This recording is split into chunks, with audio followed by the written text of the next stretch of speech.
Hello everyone, welcome to the channel. ये family resource management का हमारा सेकंड लेक्चर है। इससे पहले जो भी वीडियो किए हैं वो इसी चैनल पर हैं, आप जाकर देख लेना।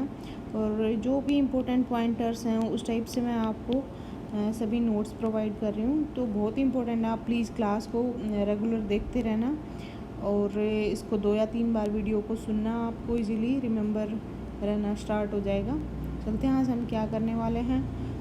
फर्स्ट हम रिसोर्स मैनेजमेंट करेंगे, फिर है time and energy management and work simplification की कुछ टेक्निक्स वगैरह हैं, उसको डिस्कस करते हैं।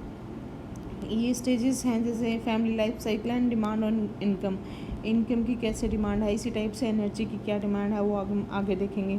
जैसे स्टार्टिंग में बिगनिंग में पीरियड ऑफ एस्टेब्लिशमेंट, मतलब हस्बैंड वाइफ ही रहते हैं इस टाइम पे, तो इसकी डिमांड क्या होगी, लाइट टू हैवी रहेगी। फिर एक्सपेंडिंग, जैसे चाइल्ड स्टेज आ जाएगी, चाइल्ड बियरिंग, प्री स्कूल, वहाँ पे हैवी होगी। एलिमेंट्री स्कूल है वो वहाँ पे लाइट टू हैवी होगी। हाई स्कूल है वहाँ पे मॉडरेटली हैवी होगी। कॉलेज टाइम पे हैवीएस्ट। तो ये भी पूछ लेते हैं कि हाईएस्ट डिमांड इनकम की डिमांड कहाँ पे रहती है, तो कॉलेज टाइम पे रहती है। फिर ऐसे ही कॉन्ट्रैक्टिंग में वोकेशनल एडजस्टमेंट फॉर चिल्ड्रन, मतलब यहाँ पे कॉन्ट्रैक्ट हो रहा है क्योंकि जो वोकेशंस के लिए बच्चे जा रहे हैं बाहर छोड़ के।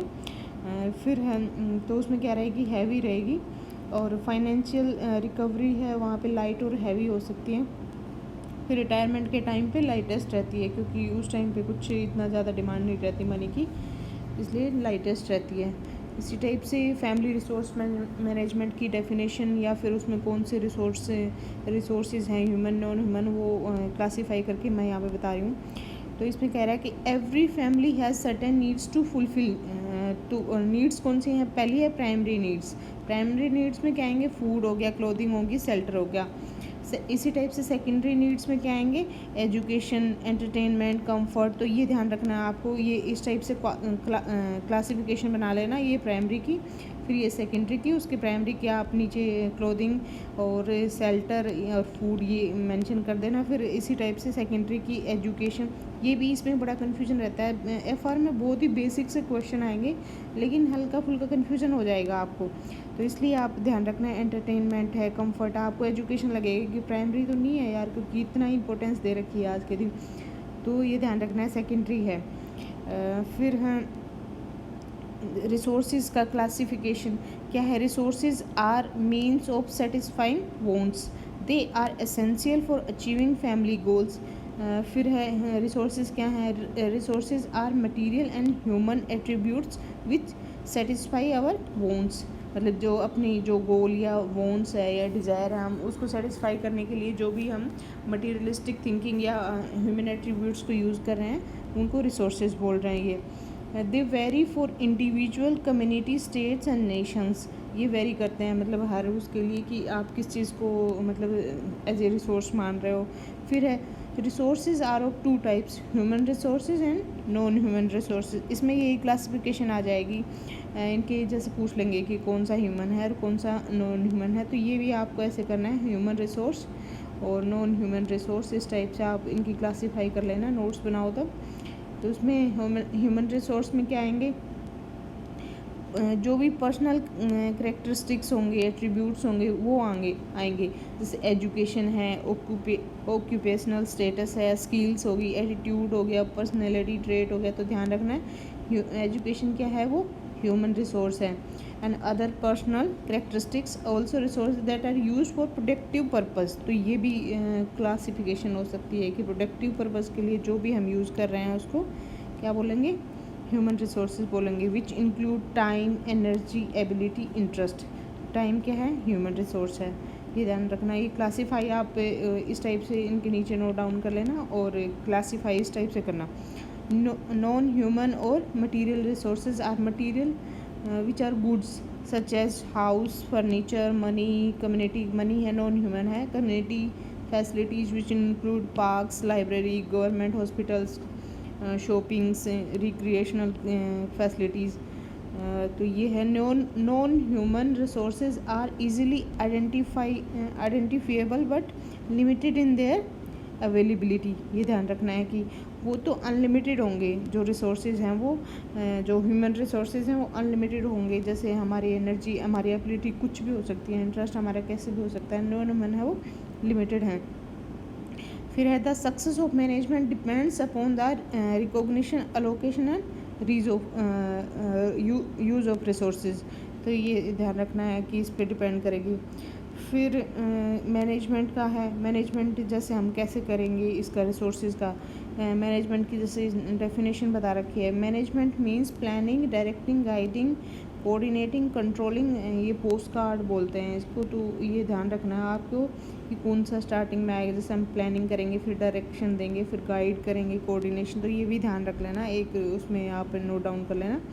एंड देन इवेल्युएशन, ये भी पूछ लेते हैं कौन से स्टेप में कौन सा आ रहा है। The use of the human attaining maximum satisfaction, sorry, the use of the human and the material resources of the family for the purpose of the attaining maximum satisfaction। मतलब मैनेजमेंट में जो भी हम रिसोर्सेज में हम resources को use करने के लिए जो भी प्लान करते हैं उसको क्या कहेंगे, मैनेजमेंट। इसके बस ये है कि ये ध्यान रखना आपको, प्लानिंग है, फिर उसको डायरेक्शन देनी है, फिर गाइड करना है, फिर कोऑर्डिनेशन करना है। तो स्टेप्स उसको आपको नोट डाउन करने हैं और वो उसको स्टेप बाय स्टेप लगाना है। फिर है time and energy management. We all have 24 hours a day to use in some way. Time is one resource we all share कर सकते हैं। Locating ourselves in our environment with reference to time is an important part of time management. All our activity, for example going to bed, getting up, मतलब इसका management करना है हमने। जो भी हम एक्टिविटी कर रहे हैं उसका, meals, playing, the available time, time and energy are the closely related. ये पॉइंट्स है, ये भी जैसे पूछ लेंगे directly. And the management and use of one affecting the other, मतलब एक का यूज़ करेंगे तो हमें अदर को इफ़ेक्ट कर रहा है। फिर फैक्टर्स क्या हैं जो कि मतलब टाइम मैनेजमेंट को इफ़ेक्ट करते हैं। टाइम मैनेजमेंट में मतलब स्टेज ऑफ फैमिली कौन सी है, एक्सपेंडिंग है या फिर कॉन्ट्रैक्टिंग है या फिर जो स्टार्टिंग वाली है बिगनिंग स्टेज है। तो उसके अकॉर्डिंग जैसे हाईएस्ट ये एक्सपेंडिंग में रहता है, क्योंकि बच्चों का पूरा फर्स्ट स्टेज से लेके एंड स्टेज तक इसमें रहता है। तो इसमें हाईएस्ट क्या रहता है, टाइम भी और एनर्जी भी इसी में रहती है। तो दोनों एक दूसरे से इसलिए रिलेटेड बोल रहा है। कॉन्ट्रैक्टिंग में है मैरिज है, एम्प्लॉयमेंट है, तो ये धीरे धीरे लाइटर होता जाता है, मच लाइटर हो जाता है यहाँ पे। फिर एनवायरनमेंट क्या है, फैमिली का साइज़ क्या है, टाइप ऑफ द हाउस क्या है, नंबर ऑफ़ पर्सन क्या है उसमें। तो ये ध्यान रख लेना कौन सा इफेक्ट कर रहा है, स्टेज ऑफ फैमिली और फिर सेकंड इज़ द एनवायरनमेंट। ये बस फैक्टर में ही डाल देंगे कौन से कर सकते हैं। Who perform the household task, कौन कर रहा है उसमें। Whether the household task are perform individually और shared by the family member, एक मेंबर कर रहा है उसमें, मतलब एक मेंबर की एनर्जी ज़्यादा लग रही है, टाइम ज़्यादा लग रहा है, तो उस टाइप से टाइम वो हो जाता है कि सब मिल के काम कर रहे हैं तो टाइम है वो लेस हो जाएगा।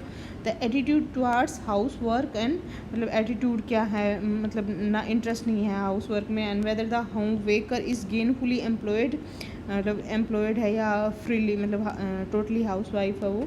Also has a role in affecting time use, मतलब ये इफ़ेक्ट करता है टाइम को, ये ध्यान रखना है। एटीट्यूड है पर्सन का, फिर फैमिली मेम्बर शेयर कर रहे हैं या इंडिविजुअली परफॉर्म कर रहे हैं, तो who perform the household task, ये फैक्टर याद रख लेना थोड़ा इसमें। Energy management is more difficult and complex as the energy that each person has to do various activity depend on the physical and mental health. Like time, the demand for energy will be less during beginning and contracting stage, more during the expanding stage। ये बोल रहा है कि expanding time पे energy है वो ज़्यादा लगती है क्योंकि उनका एक्यूपेशन में लेके जा रहे हैं, फिर जो क्या है ये मतलब कॉन्ट्रैक्ट पे बच्चे जा रहे हैं, वोकेशनल पे जा रहे हैं, तो उनमें ज़्यादा एनर्जी लग रही है। The various efforts are needed to perform different household task. They are mental effort, visual effort, manual effort, torsal effort and pedal effort. ये इनकी क्लासिफिकेशन रहती है। मेंटल जो मतलब माइंड से रिलेशन है, विजुअल जो हम विजुअल कर सकते हैं वो वाले, तो ये इसमें भी क्लासिफिकेशन आ जाती है, वो मैं आगे आपको कहीं पे कराऊंगी। मैनुअल एफर्ट है जो मैनुअली कर रहे हैं बाई मतलब हैंड, टोर्सल है वो टोर्सेस को यूज़ कर रहे हैं, फिर पैडल मतलब अपने पैडल को यूज़ कर रहे हैं। तो ये क्लासिफिकेशन में मैं बताऊंगी आपको मेंटल में कौन कौन से एक्टिविटी आती हैं, विजुअल में कौन कौन सी। फिर जैसे लाइट वर्क में कौन कौन से आएंगे, सीविंग हो गया, वॉशिंग डिशेस, डस्टिंग। एक्चुअल में एफआरएम में सबसे ज़्यादा यही क्लासिफिकेशन सी रहती है कि लाइट वर्क में कौन सा, जैसे नाम ही दे देंगे, sewing, washing dishes, dusting, furniture, sweeping. Moderate में मॉडरेट एनर्जी किस में लग रही है, kneading dough, ironing, hanging clothing. And heavy work में bed making, mopping floor, laundry, carrying children, ये हैवी में आएंगे। तो ये क्लासिफिकेशन एक बार आप देख लेना, इसको नोट डाउन कर लेना। फिर है energy expenditure for doing various task, the reason for fatigue. इसमें फटीग का भी जैसे रहता है कि एक है फिजियोलॉजिकल फटीग और एक है साइकोलॉजिकल फटीग। तो साइकोलॉजिकल में बोर्डम आ गया और मेंटल की रहती है, मतलब एक और नाम है उसका मुझे ध्यान नहीं आ रहा, तो वो उसका इसमें आएगा, वो क्लासिफिकेशन वो देख लेना फिजिकल में, क्योंकि साइकोलॉजिकल बोर्डम का ये साइकोलॉजिकल से रिलेशन रहता है, वो भी क्लासिफिकेशन पूछ लेते हैं। फिर है the reason for fatigue could be the long period of mental और physical work, heavy physical work, working under pressure, unfamiliar work, non accomplishment of work, monotonous work, lack of motivation, dislike for work, desire to stop work, failure of plans, मतलब कुछ भी failure हो गया। फिर है management कैसे करेंगे time energy का, उसमें क्या करेंगे, वही स्टेप आएंगे जैसे प्लानिंग करेंगे। फर्स्ट स्टेज है ये पे, यहाँ पे हम क्या मतलब हमारे फैमिली का किस टाइप से टाइम है और उसके according daily, seasonal, special task, ये इसके अकॉर्डिंग हम उसकी प्लानिंग करेंगे कि कैसे कैसे करना है। फिर step 1, this consist of listing the everyday, weekly, special and recreational activity of the family. Second है making a plan for routine task considering those work that must be done at the definite time of the day. By this one will know the block of free time available. List करेंगे तो हमें free time का मिल जाएगा, उस time में हमें क्या करना है वो हमें लिस्ट डाउन करना है। फिर स्टेप सेकंड है fitting the special and seasonal jobs into free time block, ये वहाँ पे फिट कर देंगे। फिर फोर्थ है deciding who will do the various task in family, this can be decided through group discussion से, मतलब कौन सा काम कर रहा है वो हम ये स्टेप में। फिर ये सब मतलब प्लानिंग के स्टेप हैं ये चारों स्टेप। फिर उसके बाद आ रहा है कंट्रोलिंग में क्या होगा, carrying out the time and activity plan, मतलब कैरिंग आउट कर रहे हैं प्लान को जो भी हमने प्रिपेयर किया है। Is the next step in managing time and energy, change of plan में occur depending on the interruptions, motivation play an important role in carrying out the activity plans, developing skills and use of work simplification techniques will reduce time and energy expenditure. फिर है last में evaluation should be done while making and carrying out plans as well as reviewing the results. Constant evaluation of performance and should be done to make sure that things are going on as planned.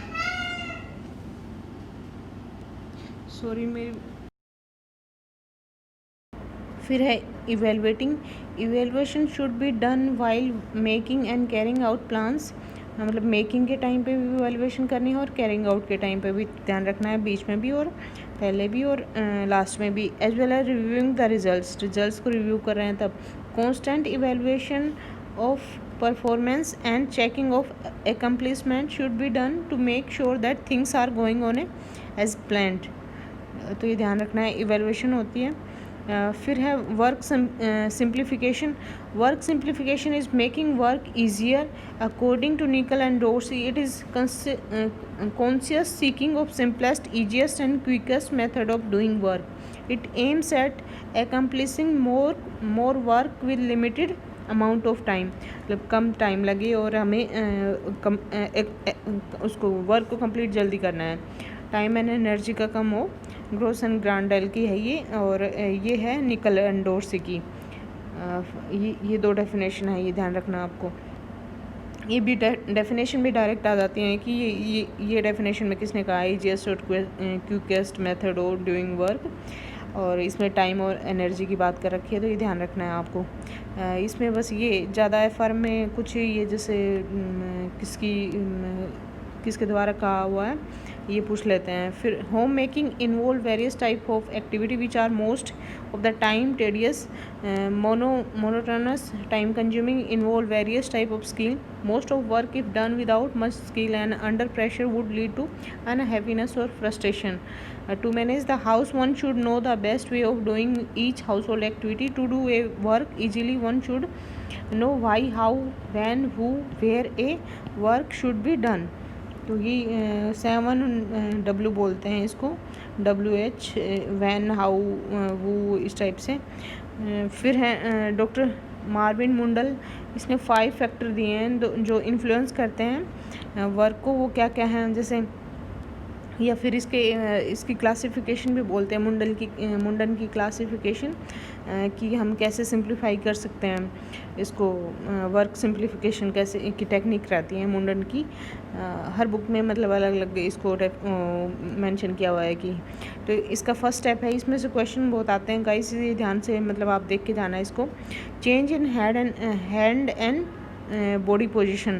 Work can be simplified using each part of body properly and economically. फिर इसके example बता रखे हैं, जैसे कैसे इसको achieve करेंगे। Keeping body parts in alignment में करेंगे। Using muscles effectively, doing the work in rhythmic motion and developing skills in work. तो ये आपको मेंशन कर देंगे। चेंज इन ये फर्स्ट स्टेप है, तो इसके फिर आपके क्या स्टेप रहेंगे, तो ये 4 देंगे, या फिर आपको ये सेकंड वाले का ऑप्शन इसके अंदर डाल देंगे तो कन्फ्यूजन करने के लिए। तो ये ध्यान रखना है आपको। फिर है change in equipment and work and arrangement, ये भी पूछ लेंगे। यूजिंग लेबर सेविंग डिवाइसेस, जैसे planning work surface at proper height depth width with proper tools and adequate storage space and lighting will improve the efficiency of work. फिर है change in production sequence, when there are a lot of household activity to be accomplished and time and energy can be saved by simplifying the work through combining the task and eliminating unnecessary steps. तो ये ध्यान रखना है आपको कैसे production sequence करेंगे, तो उसके एग्जांपल में डाल देंगे कि आप उसमें क्या कर देंगे हम। तो इसमें क्या करेंगे, एलिमिनेशन कर देंगे अननेसेसरी स्टेप्स को। वो टेक्निक्स में बताऊंगी आगे कैसे कौन सी टेक्निक यूज़ कर रहे हैं इसको मेज़र करने की। फिर चेंज इन फिनिश्ड प्रोडक्ट में क्या कर रहे हैं, simplification of work could be achieved changing the standard और एक्सपेक्टेशन ऑफ फिनिश्ड प्रोडक्ट। तो फिनिश्ड प्रोडक्ट्स का स्टैंडर्ड चेंज कर दिया। फिर change in material, this refers to change in raw ingredients to get the same final product. हल्के फुल्के मतलब उसके इंग्रेडिएंट कम कर दिए या फिर चेंज कर दिए इजी मेकिंग के लिए। फिर जो रेडी टू ईट वाला जो रहता है कि कट वेजिटेबल्स हैं वो लेके आ रहे हैं, तो वो फाइनल प्रोडक्ट में यूज़ कर रहे हैं, तो उस टाइप से सिंप्लीफाई करते हैं। फिर ये कुछ फूल एंड ओवन्स के कुछ पॉइंट्स हैं, कुछ जैसे पूछ लेते हैं कई बार। No home or industry can exist without them. All fuel contain basic combustion elements, carbon and hydrogen, along with non-combustible material, carbon dioxide and moisture. तो ये पूछ लेंगे कौन सा combustion है और कौन सा नॉन कम्बस्टिबल मटेरियल है। Quality of a good fuel क्या होता है, एक्सोथर्मिक होना चाहिए, इनएक्सपेंसिव होना चाहिए, easily storable, transportable. The products of combustion should be easily disposable भी होना चाहिए। तो ये क्वालिटी कुछ पूछ लेंगे। फिर ये टेक्निक्स हैं, जैसे two time and energy reducing ideas. पहली तो वर्क सिंप्लीफिकेशन मैंने आपको करवाई है। It is conscious seeking of the simplest easiest quickest way of carrying out any task. Example, use of pressure cooker is used daily to cook rice dal etcetera. मतलब उसको आप technology use कर रहे हैं उसमें कुछ। फिर ये सेकंड बोल रहे हैं, जैसे ये वर्क सिंप्लीफिकेशन है। सेकंड है motion mindedness, knowledge of some of the principle of motion which helps in reducing work time by using fewer effective motions. ये टेक्निक्स हैं। फिर वर्क सिंप्लीफिकेशन की क्या क्या हैं, इसमें से भी बहुत क्वेश्चन आते हैं, हर उसमें से 5-6 जो भी पॉइंट्स दे रखे हैं इनमें से किसी में से भी आ सकते हैं। तो फर्स्ट है पाथवे चार्ट। इसमें यही पूछेंगे जो स्ट्रिंग और थ्रेड है वो यूज़ होता है, तो वो कौन से उसमें यूज़ होता है, तो ये ध्यान रखना पाथवे चार्ट में यूज़ होता है। Work area is drawn to scale and fix to a drawing board और ऑन वॉल। स्ट्रिंग और thread is use to indicate the line of the her motion. मतलब ये करेंगे, कोई एक बोर्ड ले लिया उन्होंने और फिर यहाँ पे वो पूरी जो भी घर का लेआउट है उस टाइप से बना लेंगे और वो चेक करेंगे जहाँ पे ये स्ट्रिंग है तो उसने कहाँ पे मोशन मतलब मूवमेंट की है या फिर एक्स्ट्रा स्टेप लिए हैं, तो वो नोट डाउन किया जाता है। उसमें स्ट्रिंग और थ्रेड यूज़ करते हैं। कोई भी बोर्ड पे काम कर रहे हैं मतलब इस टाइप से उसको मेजर कर रहे हैं उन चीज़ों को। फिर इसी टाइप से process chart, step by step description होगा, show the flow of movement of the workers and the work. ये चार्ट लिया कोई और उस पर स्टेप बाय स्टेप की इसने यहाँ पे फिंगर को एक्स्ट्रा मूव किया या फिर 2 टाइम्स किया 3 टाइम्स किया, जो भी है उसमें स्टेप बाय स्टेप डिस्क्रिप्शन है वो किस में होगा, प्रोसेस चार्ट में। यही इनकी एक्सप्लेनेशन रहती है। फिर ऑपरेशन चार्ट, इसमें है detail study of A part of the activity of the work process. ये भी पूछ लेंगे डिटेल स्टडी किस में रहती है, तो ऑपरेशन में मतलब हर छोटी छोटी चीज़ को नोट डाउन करना, ऑपरेशन करना है उस चीज़ का, तो डिटेल स्टडी करनी है। Micro motion film analysis, A motion picture of फाइनर movements of hands and other parts of the body. मतलब फाइनर पार्ट्स जो भी हैं उनको ले रहे हैं माइक्रो मोशन में, माइक्रो ले रहे हैं तो फिल्म। फिर साइकिल ग्राफ है, photographic device small electrical bulb attach to the body part. इसमें मतलब बॉडी पार्ट में ये जो बल्ब है उससे उसकी मूवमेंट का मतलब या तो वो लाइटिंग करेगा कि यहाँ पे एक्स्ट्रा स्टेप हुआ है या उस टाइप से साइकिल ग्राफ में रहता है। तो ये ध्यान रखना है, ये टेक्नोलॉजी का यूज़ करके उसमें कर रहे हैं। फिर क्रोनोसाइक्लोग्राफ है, ये small lights are attach to the middle finger on. ये मतलब फिंगर का है कि बहुत ही माइक्रो लेवल पे कर रहे हैं, क्रोनोसाइक्लोग्राफ बोलेंगे इसको। तो गाइस ये वो बताइए मैंने। फिर है काउडंग। काउडंग में बस यही इंपॉर्टेंट है कि ये क्या करते हैं, एक तो एनारोबिक कंडीशन में मतलब एब्सेंस ऑफ फ्री ऑक्सीजन में करते हैं बैक्टीरियल एक्शन से, तो ये भी यूज़ कर लेंगे। इसमें फंगी यूज़ करते हैं, बैक्टीरिया यूज़ करते हैं, कई बार मतलब थोड़ा सा दे देते हैं इसमें। फिर क्या करते हैं, degradation of biological matter by the bacterial action in the absence of free oxygen. फिर इसमें कौन सी फर्मेंटेशन हो रहा है जैसे काउडंग का, तो उसमें क्या क्या होती हैं, मीथेन होती है और हाइड्रोजन होती है। तो मीथेन है वो ज़्यादा होती है और हाइड्रोजन है वो 40% होती है। स्मोकलेस होती है, ब्लू फ्लेम होती है। फिर बस इतना ही इंपॉर्टेंट है, उसमें बहुत ज़्यादा पूछेंगे नहीं। फिर माइक्रोवेव में मतलब ये कि रेडिएशन पे काम करता है, कंडक्शन मतलब इसमें वो रहता है। Sources of energy and note the heat, मतलब एनर्जी का सोर्स है, हीट प्रोवाइड नहीं कर रहा है, ये ध्यान रखने लेना। फिर इसमें कौन से इंस्ट्रूमेंट यूज़ कर रहे हैं, पायरेक्स ग्लास और सेरेमिक कुकवेयर यूज़ कर रहे हैं, उसको कॉर्निंग वेयर भी बोल रहे हैं। तो ये कौन से यूज़ कर रहे हैं डिशेस, वो ध्यान रख लेना। बस इतना ही है, इसमें कोई ज़्यादा खास नहीं है। तो आज के लिए इतना ही गाइस, मिलते हैं हम नेक्स्ट क्लास में। तब तक आप प्लीज़ सारी वीडियो को देखना, क्वेश्चन पेपर का एनालिसिस करते रहना, साथ साथ में वीडियो डाल रखें।